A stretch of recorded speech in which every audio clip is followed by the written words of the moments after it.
Tell me the story about the pilot of the Enola Gay.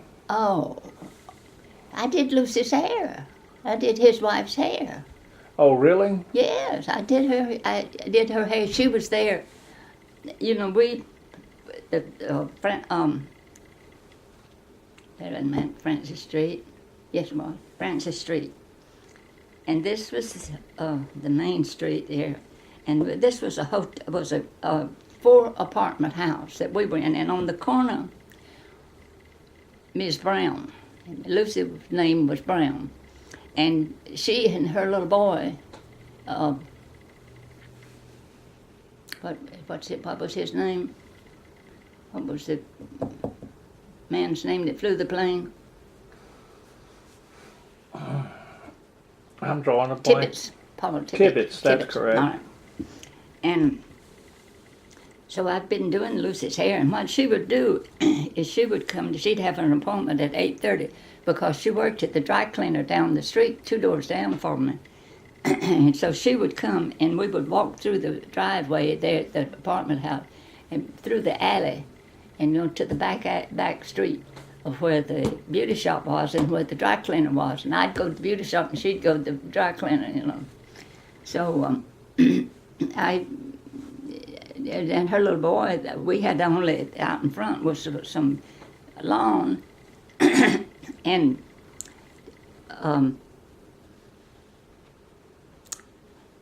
Paul Jr. and Peggy played together.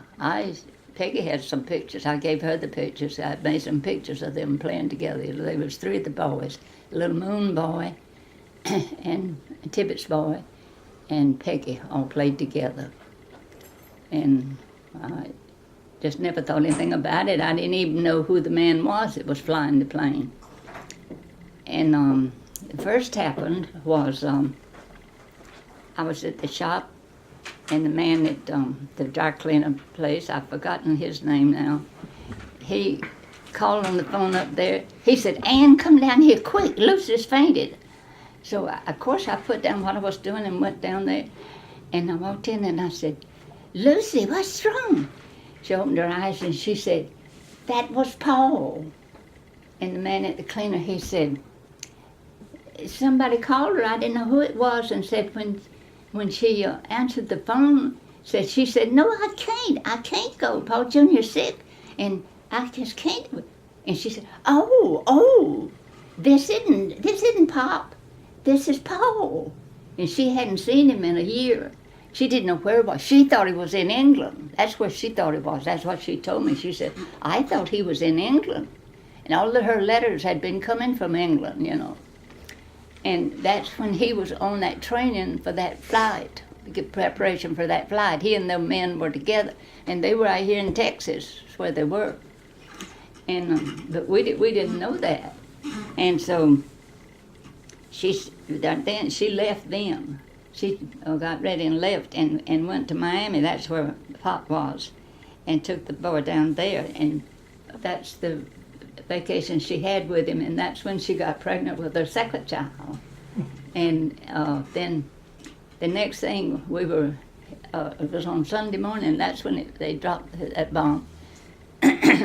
And of course the news came out, and Paul Jr. came running up there, and he said, "That was my dad. That was my dad." And I said, "Oh, that couldn't be your dad. Your dad's in England." No, they said that wasn't my dad.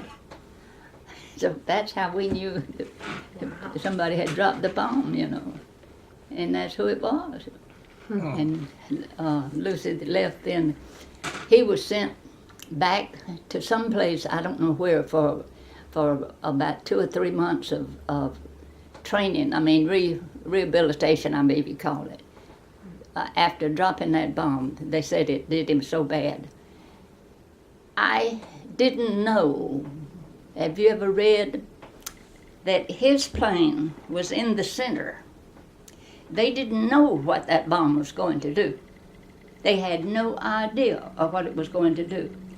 And this man that was here, when I came here, Oh, his face was all white looking and everything. He was so, I hated it. I talked to him some about it. But his plane was in front. He was supposed to be on the lookout for what the best place where they thought was the best place to drop the bomb. And the other plane was back of them.